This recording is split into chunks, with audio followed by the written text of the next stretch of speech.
Quero convidar você, meu amado, a abrir a Bíblia, a palavra do Senhor, lá no livro de Apocalipse, capítulo de número 6. Nós vamos ler na nova versão internacional, NVI. Queremos conclamar aqui, reforçar todos os homens para subirmos o monte do Senhor amanhã, às 19h30.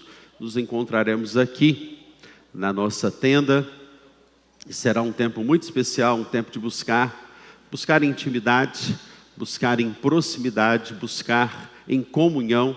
Sempre esses momentos ali no monte são momentos de muita comunhão da igreja, de adoração, de oração, e todas as vitoriosas estão convidadas a subirem conosco também. Temos tido o momento de orarmos pelas mulheres, pelas crianças, pelos filhos, pelos ministérios, pelos homens, e tem sido realmente um tempo muito, muito especial na presença do nosso Deus. Você que é mulher, coloque o seu tênis, né, e vamos subir. Se a sua esposa não tem o tênis, você pode comprar para ela amanhã, e vamos abençoar a vida das mulheres, né? Vamos então ler a preciosa palavra do Senhor. Eu quero pensar hoje sobre os 7 selos. Chegamos aí. Na verdade, vamos pensar hoje apenas em 6 selos, porque o 7º, ele está no capítulo de número 8 de Apocalipse, mas você vai ter a oportunidade de começar a aprender um pouco mais, juntamente com o Senhor e a sua palavra e conosco, sobre os 7 selos. Vamos então ler a preciosa palavra do Senhor. Observei, quando o cordeiro abriu,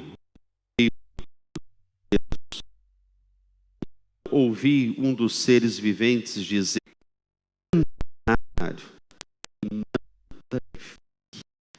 azeite e vinho. Abriu. Penso que por causa de muito pouco matam umas às outras, por causa do orgulho ferido, por causa até de um cachorro, por causa até mesmo de uma afronta, as pessoas matam umas às outras, e nós temos visto isto. Nós temos sido testemunhas das tragédias, das maldades, do ímpeto do homem, do quanto o homem sem Deus, o homem sem o temor de Deus, o homem sem a palavra, o homem sem o evangelho, o que esse homem é capaz de fazer, tantas maldades, tantas atrocidades. E nós sabemos, queridos, que a Bíblia, ela fala sobre o mal. Quando você olha para a própria palavra de Deus, em Isaías 45, verso de número 7, a própria palavra de Deus diz que o Senhor, Ele cria as trevas, o Senhor cria a escuridão, o Senhor cria o mal.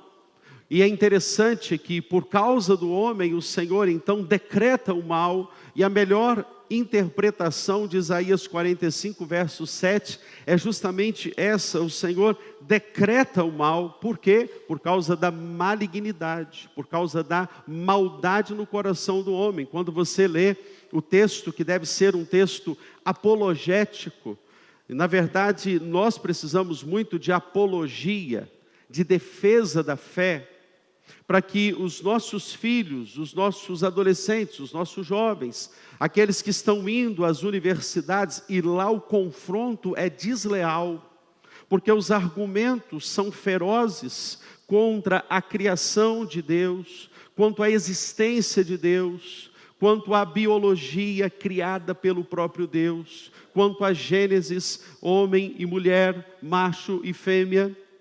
Bereshit barat Elohim Rashamai et vet, o Senhor criou do nada. E a palavra bará, lá no hebraico, Bereshit bará, é a palavra que o Deus, o Senhor, Ele cria do nada todas as coisas. E a palavra ish e isha, no hebraico, é macho e fêmea. Os nossos filhos precisam ir para a faculdade, para a universidade, com defesas, para que ali chegando, eles entendam que realmente em Romanos 1, que é a nossa defesa da fé, e todos nós deveríamos assim ler ponto a ponto de Romanos 1, para entendermos como nós podemos defender E a Bíblia chega a dizer em Romanos 1 que o próprio Deus entregou ao homem, o próprio homem, a sua maldade. Por quê?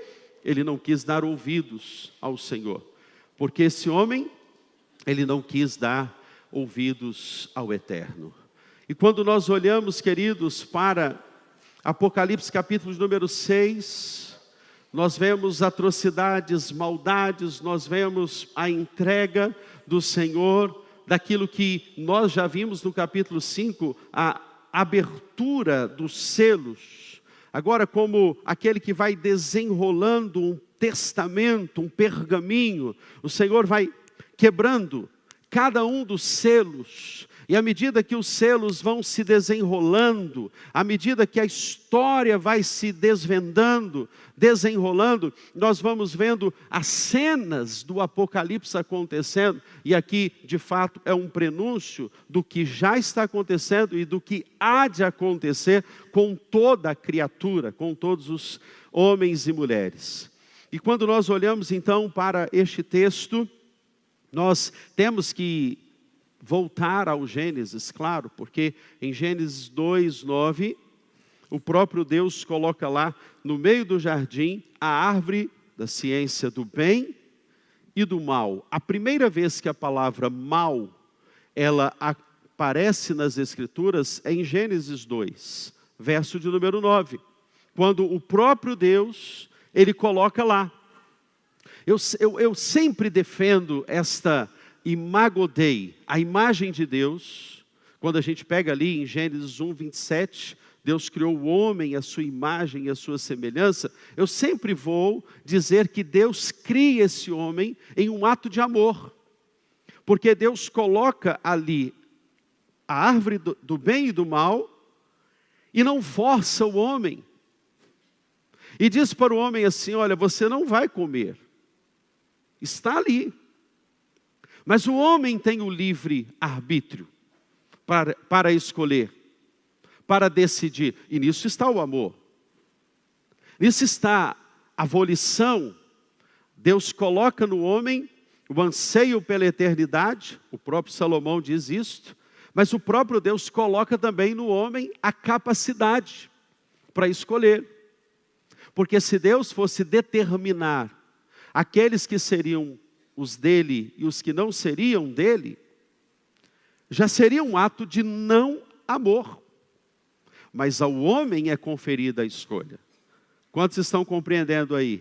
Amém, queridos? Até aí tudo bem? Nós estamos entendendo que o homem, ele tem em si uma responsabilidade. E quando nós vemos catástrofes, quando nós vemos a malignidade, a maldade acontecendo de século em século, as histórias, por exemplo, do século XX, que foi marcada por 2 grandes guerras, muito sangue. E agora, no século XXI, também, muito sangue sendo derramado, por causa da maldade do homem. E aí eu quero, nessa manhã, ver com você, querido, e eu não posso deixar de citar aqui, Ezequiel 28, versos 6 e 7, que diz assim: por isso diz o soberano Senhor, porque você pensa, é Deus falando para o homem, você pensa que é sábio, tão sábio quanto um Deus, trarei estrangeiros contra você. Interessante, e aqui se referia aos babilônios, porque durante 70 anos, os babilônicos, eles massacraram o povo de Israel. E a Bíblia vai dizer isso: você pensa que você é sábio, eu vou trazer os estrangeiros, para que você veja o seu lugar. Das mais impiedosas nações, eles empunharão suas espadas contra a sua beleza e a sua sabedoria, e traspassarão o seu esplendor. E aqui é interessante que nós temos a tendência de acharmos que nós podemos ir para o lugar de Deus. Foi assim com a Torre de Babel. O homem queria chegar até Deus. Nós vamos construir uma torre que nos leva até Deus. Essa busca do homem por ser igual a Deus. Não, eu sou autossuficiente. Não, eu não dependo. Eu posso fazer o que quero. E aí, quando nós olhamos para essa perspectiva de Apocalipse, capítulo de número 6, nós vamos perceber aqui que há muita tribulação aqui. E eu já quero, em primeiro lugar, dizer que Deus, Ele não livra a igreja da tribulação, mas Deus livra a igreja na tribulação. Louvado seja o nome do Senhor. Porque Deus não nos livra da tribulação. Deus não livrou Daniel da cova de leões, mas Deus estava com Daniel ali naquela cova. Então, meu irmão, você pode ter uma certeza que a despeito do fato de que hoje nós vamos juntos, convidados por João, a desenrolar os selos e entender os selos aqui nessa manhã, nós temos que ir com base nessa premissa. O Senhor não livra a igreja da tribulação. Tem uma teologia sendo pregada aí, falando que os homens vêm para cá porque você não vai passar por tribulação. Tem uma teologia chamada teologia da prosperidade, que diz que vem que é só vitória, só vitória, só vitória. Mas Deus diz para você o seguinte, olha, é na tribulação que eu estarei com você todos os dias até a consumação dos séculos. E quem entende assim, está procurando ser o mais bíblico possível. Daí nós entendemos, queridos, que a igreja ela atravessa na tribulação. A igreja passa pela tribulação. A igreja não é poupada da tribulação. E aí nós podemos enfrentar essa tribulação de alguma forma que o Senhor quer que nós enfrentemos, onde fatos e versões do mundo estão aqui descritos em Apocalipse capítulo de número 6. O primeiro selo que eu quero então pensar com você, ele aparece logo aí, só um destaque que eu preciso fazer com você, né? E esse primeiro selo é o cavalo branco, e eu quero fazer aqui um destaque, porque nos versos de número 1, no verso de número 3, verso 1, 3, 5 e verso 7, aparece a expressão venha. E aí, fazendo uma interpretação de Apocalipse capítulo de número 6, nós vamos entender que o próprio Deus, Ele está chamando a tribulação para atingir os crentes. E não só os crentes, o mundo inteiro. E aí algumas pessoas vão questionar com você lá na faculdade, vão questionar com você lá na célula, e vão perguntar para você em qualquer lugar, mas esse Deus é tão bom e tão amoroso, por que que Ele permite que o mal aconteça com os seres humanos? Que Deus é esse? Mas Deus é amor. E aí nós temos que ir no contraponto e dizer o seguinte, Deus é amor, mas Deus também é justo. E Deus é o pastor que dá a sua vida pelas ovelhas, mas Deus também é aquele que está chamando as suas ovelhas ao arrependimento.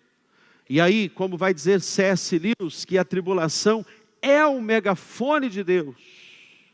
De fato e de verdade, queridos, quando nós olhamos para o Rio Grande do Sul e olhamos aquelas cenas, ficamos estarrecidos em olharmos para aquelas cenas e perguntamos, onde Deus está em tudo isto? Mas Deus está usando a tribulação, Deus não desperdiça uma dor, Deus usa a dor, Deus usa todas as circunstâncias para que o povo da terra se volte para Ele. E nisso está a sua soberania, nisso está a sua onisciência, a sua onipresença.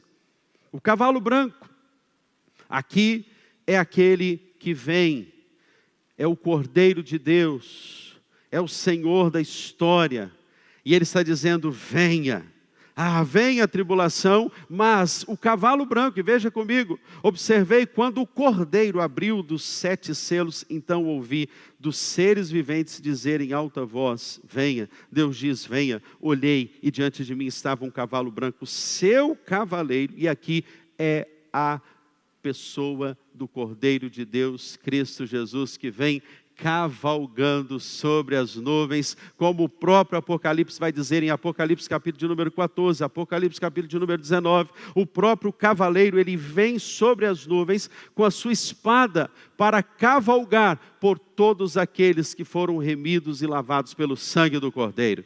A igreja do Senhor, ela pode descansar que nós temos alguém que cavalga por nós. Jeová é o meu cavaleiro, que cavalga por nós, como a música que cantamos muito. É o pessoal da década de 70 e 80 que conhece essa música, né? Jeová é o meu cavaleiro. Ele cavalgará por mim, ele lutará por mim. Nós temos um que é o cavalo branco que aparece aqui, que vem. E Apocalipse capítulo de número 14, verso 14, vai dizer que esse cavaleiro, ele tem nas suas mãos um arco. E é porque ele tem nas mãos o domínio.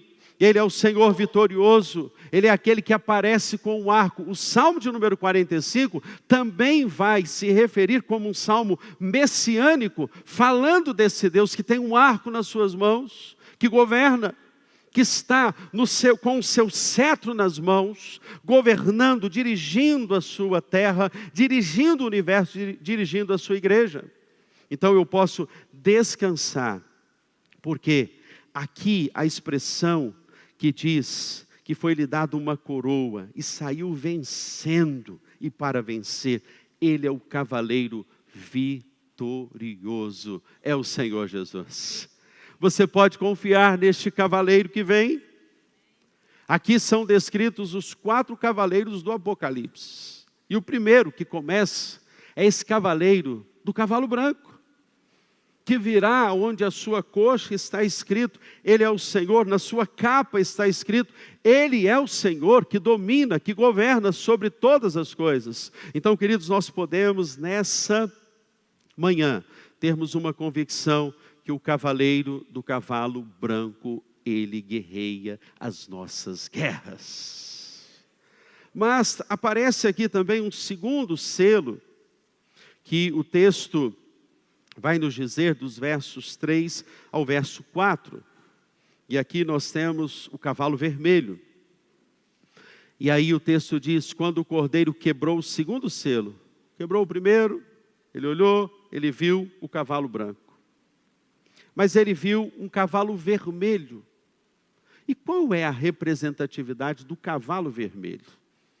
E o texto mesmo responde, porque esse cavalo vermelho diz respeito a todas as guerras, a todas as matanças, a todas as mortes que acontecem no universo por causa da maldade dos seres humanos.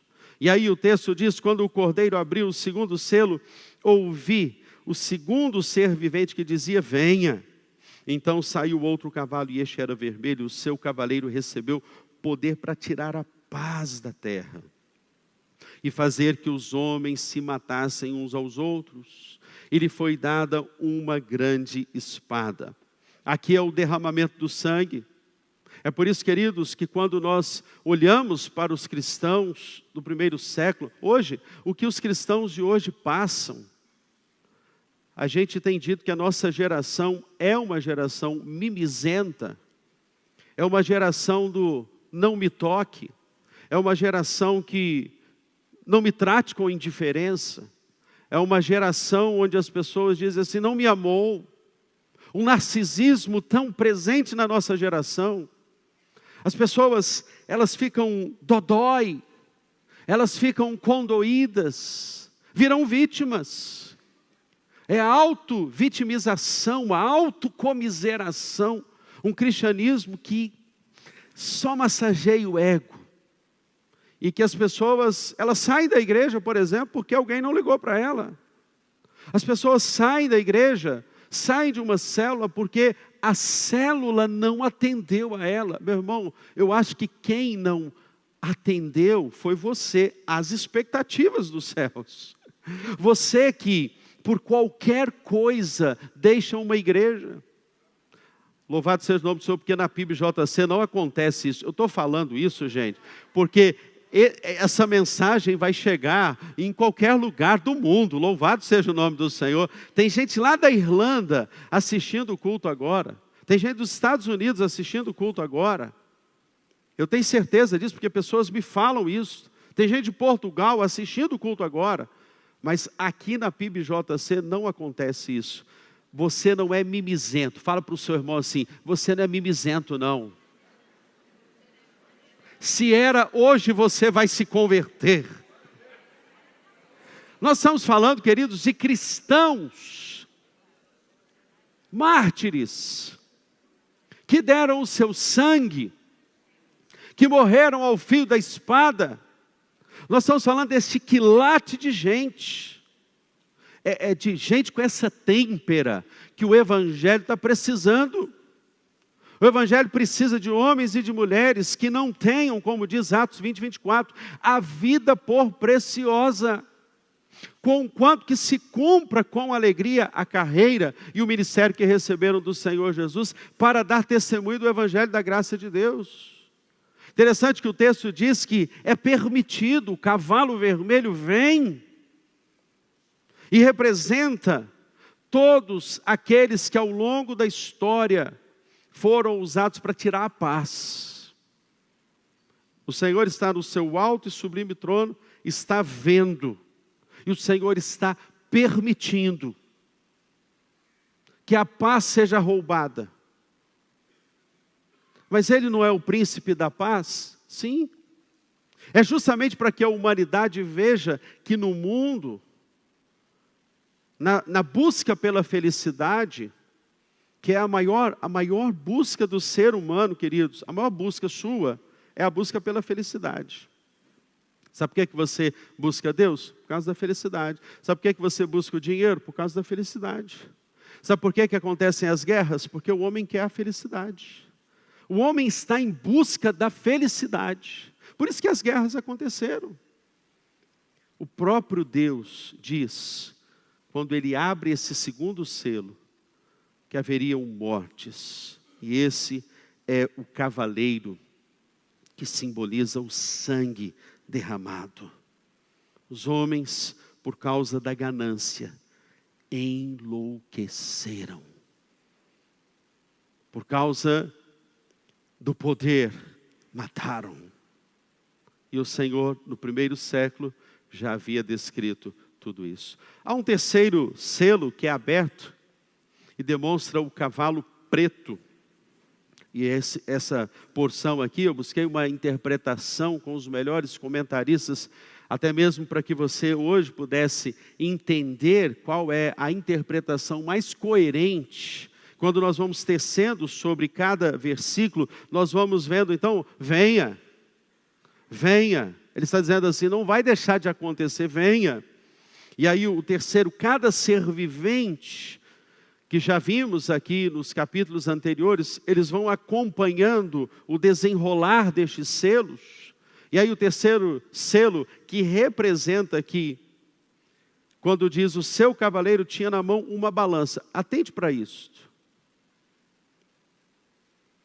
Parece, querido, que o texto está me propondo aqui a ideia de que a fome, a desigualdade social, a ideia de uma balança, aquele trabalhador que comprava ali a cevada, o trigo, e aí a cevada era na época um tipo de alimento para fazer um pior tipo de pão, o pão dos pobres. É bom lembrar-se disso. E cevada era dada para os animais, só que o trigo não. E o trabalhador que fosse trabalhar, a ideia de que chegaria um tempo que os recursos das chamadas classes mais desfavorecidas seriam tão pequenos em desigualdade na balança com os mais ricos, que esta desigualdade geraria o que? Fome. E esse cavalo preto representa para todos nós uma inflação que vai subindo e gerando na balança a desigualdade social.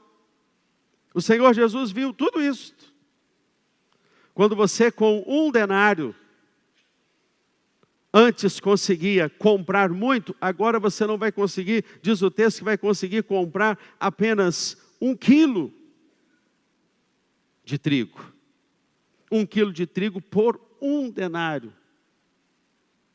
A representatividade de que o trabalho recompensado de um trabalhador, que antes conseguia com 1 denário comprar para um ano inteiro, agora ele já não vai conseguir. Desigualdade. Mas interessante que chama-me a atenção, que o texto diz, e não danifique o vinho e o azeite, porque é a melhor interpretação dessa porção pequenina, é que os ricos vão continuar tendo mais.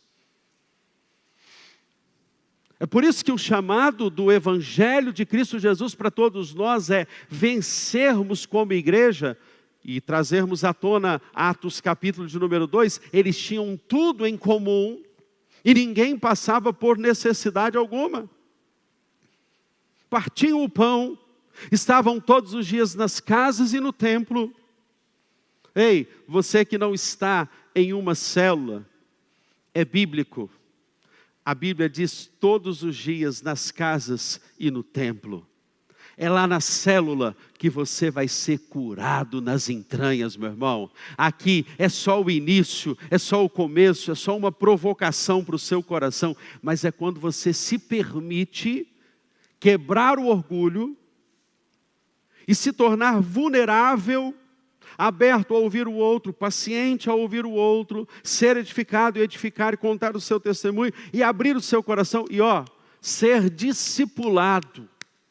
Porque a sua maior necessidade hoje no corpo de Cristo é você ser discipulado. Sabe por quê? Tem áreas da sua vida que você não abriu para ninguém e precisam ser abertas para que haja cura no interior da sua alma. Então, meu irmão, participe de uma célula, participe do corpo de Cristo, porque ali você vai ser testado na paciência, ali você vai ser paciente, ali você vai aprender a servir. Um anfitrião dentro de uma casa, quando ele prepara aquela torta capixaba para receber aqueles que vão chegar, aquele bobó de camarão que eu comi outro dia numa célula, louvado e seja o nome do Senhor, começa a mexer conosco, essa comunhão maravilhosa que acontece com a igreja, onde ali nós vemos, nosso irmão está passando por necessidade, vamos vencer esse cavalo preto, que aparece no Apocalipse aqui, da desigualdade, onde nós nos identificamos, não tem rei, não tem príncipe, não tem poderoso, não tem título, não tem medalha, não tem ninguém melhor. Ali nós todos calçamos as sandálias da humildade e nos colocamos no mesmo pé de igualdade. Isso é ser igreja do Senhor Jesus. Sejamos corpo de Cristo.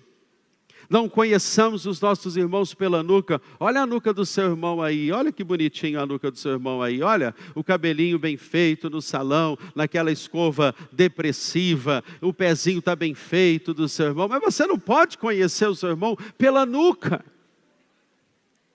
Você tem que conhecer o seu irmão e saber as necessidades dele. Queridos, há muitas teorias que falam sobre a questão da besta, na cabeça, marcado, e também no punho. A besta no Apocalipse é um sistema, não tem a ver com chip, é uma maneira de pensar e de agir, na mente e nas mãos. Se nós cristãos nos deixarmos levar pelo sistema mundano de pensar, as nossas ações ficam comprometidas. O nosso jeito de agir, porque no Apocalipse há muito símbolo. Então é um sistema perverso que massacra, que traz desigualdade. E quando você começa a se submeter a essas filosofias do mundo, ao relativismo, ao hedonismo, ao narcisismo, e você começa a dizer assim, não tem nada a ver não, homem pode casar com homem, não, nós podemos aceitar a união estável, eu sei que vai mexer com muita gente aqui hoje, Nós podemos aceitar a união estável, não tem nada a ver não. É esse sistema que vai o homem sendo levado pelo mundo, vai enfraquecendo as nossas raízes, vai enfraquecendo as nossas doutrinas, vai enfraquecendo as famílias, vai enfraquecendo, e aí nós vamos vendo assim, homens, meninos, meninas, que vão lá para a escola, e são bombardeados todos os dias. Tem professores nas nossas escolas que ensinam para os nossos filhos que menino pode namorar menino, que menina pode namorar menina. Há pais que ainda pensam nesse sistema, que é um sistema perverso, que pensam assim, não, antes a minha filha aqui dentro da minha casa com o namorado dela, do que em qualquer lugar aí, como se houvesse diferença. É lixo, é a mesma coisa, é pecado. Não, eles podem dormir na mesma cama, eles se amam. Você acredita que um rapaz, certa feita, eu ali no confronto com ele, amava, sempre amei as minhas ovelhas, sempre amei, por isso que o amor pelas ovelhas me leva a falar a verdade, porque eu quero que essas ovelhas sejam tratadas, curadas e salvas. E eu disse para um jovem, certa feita, e disse assim, diz aqui para mim, é a verdade, você está namorando, você namora, você se deita com a sua namorada? Você tem relação com ela? Ele olhou para mim, ficou em silêncio um pouquinho, eu falei, eu acho que eu já sei a resposta. E ele falou assim, me deito. Falei, parabéns porque você admitiu, porque você confessou. Ele falou, mas eu me deito, é porque tem muito amor. É porque eu amo. Eu já descobri que é ela. Depois eu fui ver essa história e vi que ele não se casou com ela. E tem gente que justifica o fato de ter uma relação sexual com uma pessoa, justamente pelo fato que ama. Aí quando nós lemos Romanos capítulo 6, no verso 12, que a Bíblia diz o quê? Todas as coisas vos são lícitas, mas nem todas as coisas vos convêm. É a licitude e a conveniência. Eu posso, mas eu não devo. E aí vem o apóstolo Paulo no seu argumento fantástico, ele diz assim, acaso vocês não sabem que o seu corpo é templo do Espírito Santo? Meu irmão, pega na sua mão aí, se abrace agora. Esse corpo é templo do Espírito Santo. E ele tem que ser santificado todos os dias. Então nós estamos vendo aqui um sistema que vai contrário àquilo que nós pregamos, aquilo que a Bíblia diz. Ter tudo em comum, partilhar, ver as necessidades, olhar agora sim para os meus irmãos, os seus irmãos, os nossos irmãos do Rio Grande do Sul. E as catástrofes estão acontecendo. Outro dia era Mimoso do Sul, aqui pertinho de nós, e nós restauramos casas. A PIBJC fez isso através da sua oferta. Nós restauramos casas, nós estamos ajudando irmãos até hoje lá. Ofertas vieram dos Estados Unidos de amigos meus, para Mimoso do Sul, para aquela região. E a igreja foi abençoada lá, sabe por quê? Porque nós somos solidários com aqueles que sofrem, e nessa balança injusta que estamos vendo aqui, do cavalo preto acontecendo na humanidade, nossa igreja, ela vai seguir na tribulação, mas ela vai seguir contrária, na mão dupla, na via de mão dupla, olhando com amor para todos os necessitados. Pode ser assim na sua vida, meu irmão? Será que há egoísmo? Será que há consumismo aí, materialismo aí? Ou o nosso coração tem sido dadivoso? Vemos aqui um quarto selo nas Escrituras, que é o cavalo amarelo, que significa a morte. O texto diz que quando o cordeiro abriu o quarto selo, ouviu a voz do quarto ser vivente que dizia, venha.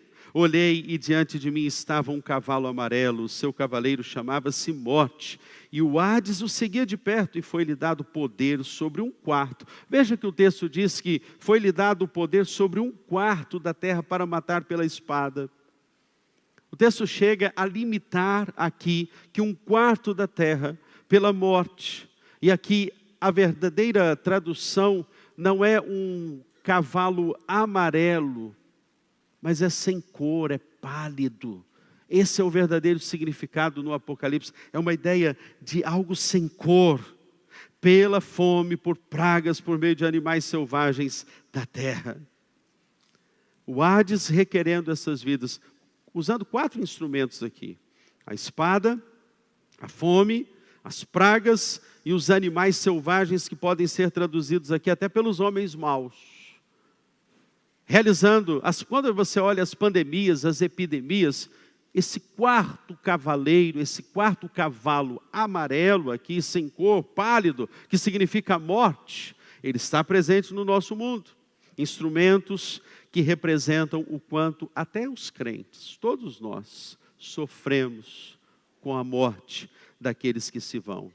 É interessante, queridos, que o próprio João, quando ele escreveu 1 João, ele falou que muitos anticristos já têm surgido de dentro de vós. O próprio João disse isto. Muitos anticristos já estão pelo mundo. Já estão causando o quê? As atrocidades, as maldades.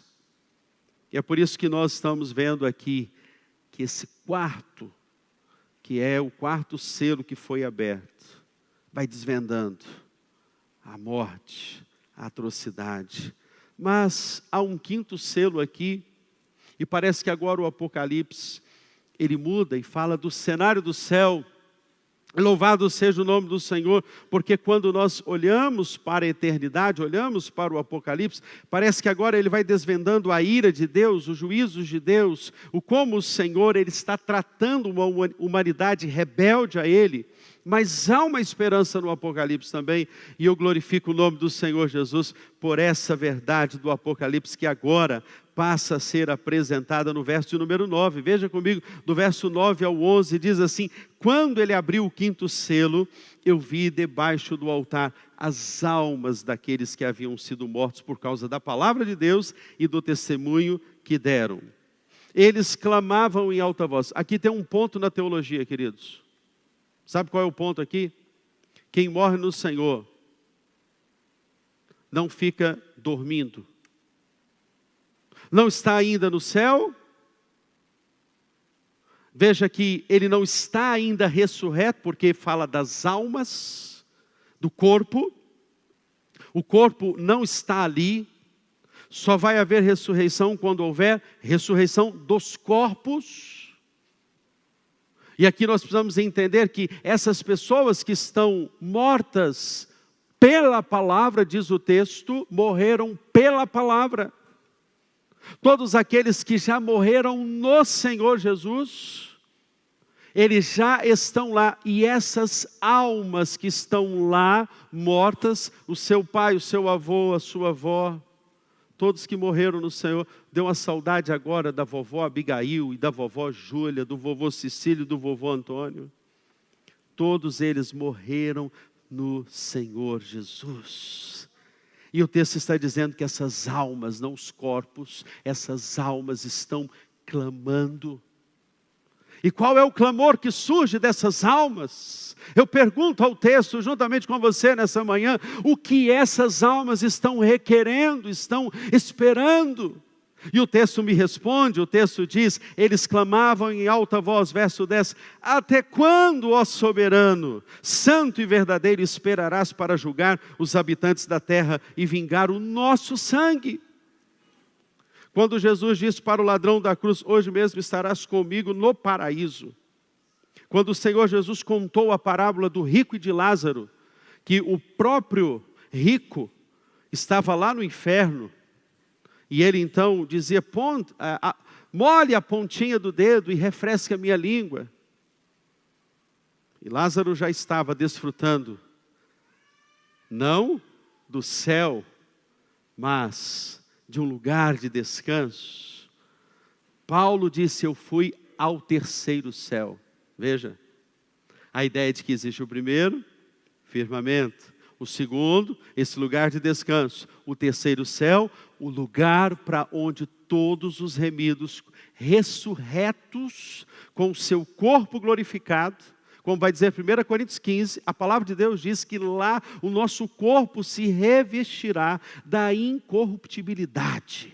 Então, meu irmão, essa dorzinha que você está sentindo no joelho, quem está com dor no pé hoje aí? Quem está com dor de veias, levante a sua mão. Você que está com dor de veia, né? Dor de veias, né? Você sabe, lá no céu não tem artrite, não tem artrose. Louvado seja o nome do Senhor, dor de cabeça, enxaqueca, câncer, não tem moléstia, não tem peste, não tem nada, meu irmão. Lá é o corpo glorificado. O texto diz que essas almas estão clamando.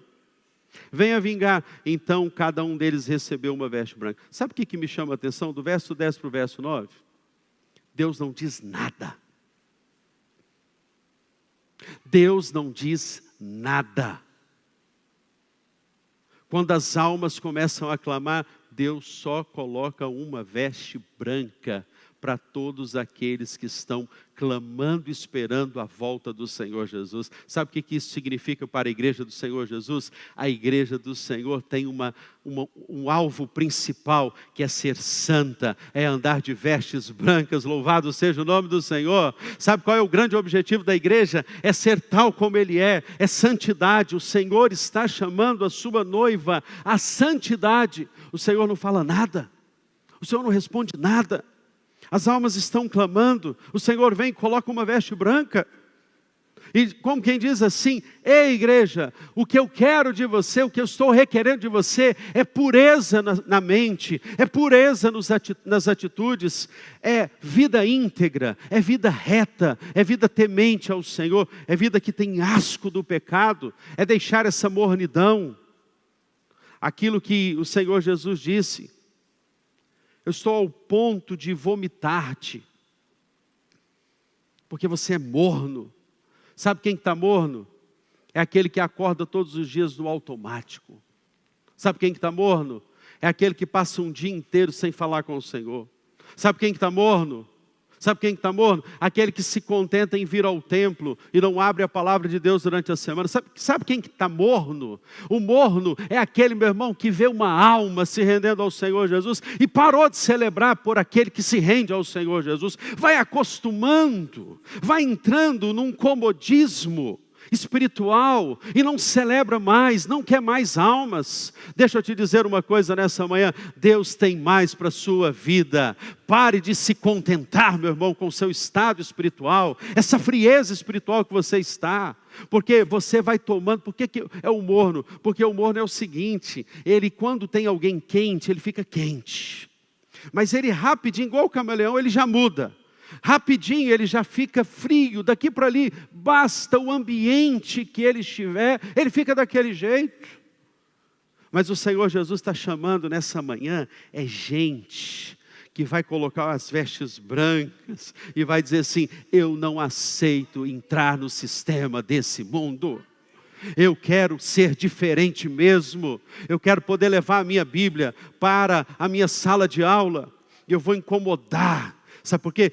Infelizmente tem gente que tem medo. A gente chama desse crente, o crente 007. Ele já não leva a Bíblia para a igreja, né?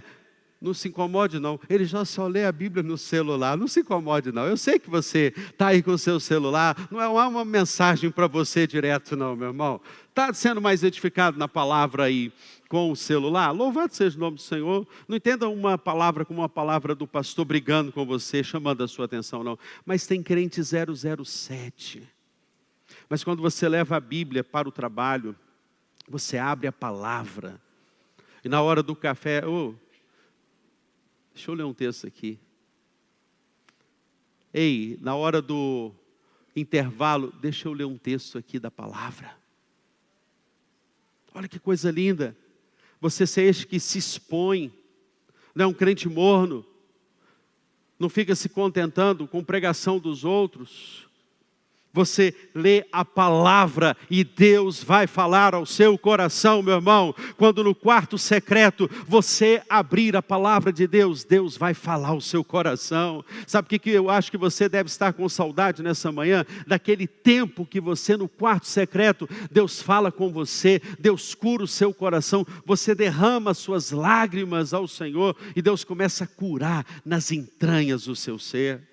Seja este nessa manhã aquele que vai ter saudade, que vai, num primeiro momento, colocar o despertador várias vezes durante o dia. Hoje eu não falei com o Senhor, não, hoje eu não abri a Bíblia, hoje eu não adorei, hoje eu não coloquei um salmo aí para eu ler. Não, eu não vou me contentar com isso. E a gente fica aqui muitas vezes, achando que os crentes de hoje estão vivendo realmente intimidade. Mas Deus está chamando você, igreja. E o venha pode ser interpretado aqui nesse capítulo como venha para mais perto, venha para mais próximo, venha ser mais íntimo, venha viver comigo, venha estar comigo. As almas estão requerendo. Quando você, querido, deixar o corpo que habita nessa terra e for para esse lugar de descanso eterno, e se o universo demorar muito para acabar, porque há um momento no texto aqui, que o texto agora fala do sexto selo. Eu quero ir para esse sexto selo para a gente poder cear. Fala do juízo de Deus. De 12 a 17 nós vemos o juízo de Deus. Ele abre o sexto selo e houve um grande terremoto. O sol ficou escuro como o tecido. São figuras simbólicas aqui, dizendo como será estarrecedor o dia do juízo do Senhor. É uma expressão de como tudo será sacudido, os eixos da terra serão sacudidos, as vigas de sustentação, porque as ilhas vão se desintegrar. Há um momento do texto que ele fala isso, o céu foi se recolhendo como se enrola um pergaminho, todas as montanhas, verso 14, as ilhas foram removidas dos seus lugares. Vamos ver, queridos, os elementos que aparecem aqui: sol, lua, montanha, ilha, céu, todos essas seis classes, que aparecem também aqui, no verso de número 15, veja, então os reis da terra, os príncipes, os generais, os ricos, os poderosos, todos os homens, quer escravos, quer livres, esconderam-se nas cavernas entre as rochas das montanhas. Eles gritavam às montanhas e as rochas: caiam sobre nós e escondam-nos da face daquele que está sentado no trono e da ira do Cordeiro, porque chegou o grande dia da ira deles. E quem poderá resistir? Quem poderá sobreviver? Na NVI diz: e quem poderá suportar? Reinos poderosos, ricos, livres. O Senhor não coloca distinção aqui. Todos os homens da terra vão passar pelo dia da ira. E sabe qual é a única forma de você se ver livre do dia da ira? É quando você aceita o sangue de Jesus sobre a sua vida. Feche os seus olhos, nós vamos orar ao nosso Deus. Há somente uma forma de você se ver livre desse dia da ira. A fome assola o universo. A morte assola o universo. Catástrofes, desigualdades, injustiças, balanças injustas assolam toda a humanidade. Guerras, sangue, mortes. Mas há uma palavra do Cordeiro que vem no cavalo branco, que é dita à sua noiva, e nós somos lembrados para que a nossa esperança seja fortalecida nessa manhã. O Senhor diz para todos aqueles que lavaram as suas vestes no Cordeiro: vinde para mim, benditos do meu Pai, que eu tenho reservado este reino desde antes da fundação do mundo. O Senhor reservou para sua noiva, para a noiva que lavou as suas vestes no sangue do Cordeiro. Todos vocês, o Senhor não vai julgar, Ele vai dizer: vinde para mim, benditos do meu Pai. Feche os seus olhos, vamos orar ao nosso Deus. Pai, nessa manhã, nós estamos aqui declarando, Pai, que no descortinar da história, na quebra de todos estes selos, há uma esperança que nasce em meio a tantas mortes, a tanta maldade causada pelo homem. O homem que se rebelou contra o Senhor, o homem que deixou o Senhor. Há uma esperança para o homem, e essa esperança é Jesus Cristo de Nazaré, esse nome que tem todo o poder para curar, restaurar, para transformar o homem, para renovar o homem, para fazer o homem uma nova criatura. O homem caído, estamos na era da queda, estamos em queda porque o universo, o mundo jaz do maligno, tanta maldade, Senhor, mas cremos que o Senhor virá nas altas nuvens buscar a igreja do Senhor Jesus, e essa esperança repousa sobre a tua noiva nessa manhã, Pai.